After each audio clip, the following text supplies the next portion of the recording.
മലപ്പുറം ജില്ലാ പഞ്ചായത്ത് വഴിക്കടവ് ഡിവിഷനിലേക്ക് UDF സ്ഥാനാർത്ഥിയെ മത്സരിക്കുന്ന എൻ.എ. കരീംക്കാണ്.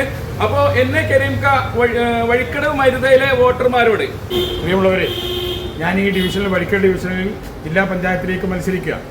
നിങ്ങളുടെ എല്ലാവരുടെയും സഹായം എനിക്കുണ്ടാകണമെന്ന് ഞാൻ അഭ്യർത്ഥിക്കുന്നു. ഈ മരുത പ്രദേശത്തിൻ്റെ വികസന കാര്യങ്ങളിൽ നിങ്ങളോടൊപ്പം നിൽക്കുവാനും ഇന്ന് നാട് അനുഭവിച്ചുകൊണ്ടിരിക്കുന്ന ദുരിതങ്ങളിൽ നിന്ന് നമ്മുടെ നാടിനെ മോചിപ്പിച്ചെടുക്കുവാനുള്ള ഒരു പോരാട്ടമാണ് ഈ പോരാട്ടം. ആ പോരാട്ടത്തിൽ ഐക്യ ജനാധിപത്യങ്ങളുടെ സ്ഥാനാർത്ഥിയായിട്ടാണ് ഞാൻ മത്സരിക്കുന്നത്. എൻ്റെ ചിഹ്നം കൈപ്പത്തിയാണ്. കൈപ്പത്തി അടയാളത്തിൽ നിങ്ങൾ വോട്ട് നൽകണം. മരുതയിലൂടെ ഒരുവിധം ആളുകൾക്കൊക്കെ എന്നെ അറിയാം.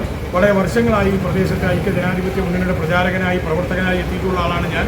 100% നിങ്ങൾക്കൊപ്പം ജനാധിപത്യ ചേരിയുടെ ശക്തിയോടൊപ്പം ഞാൻ ഉണ്ടാകും എന്ന് വാക്ക് നൽകുന്നു.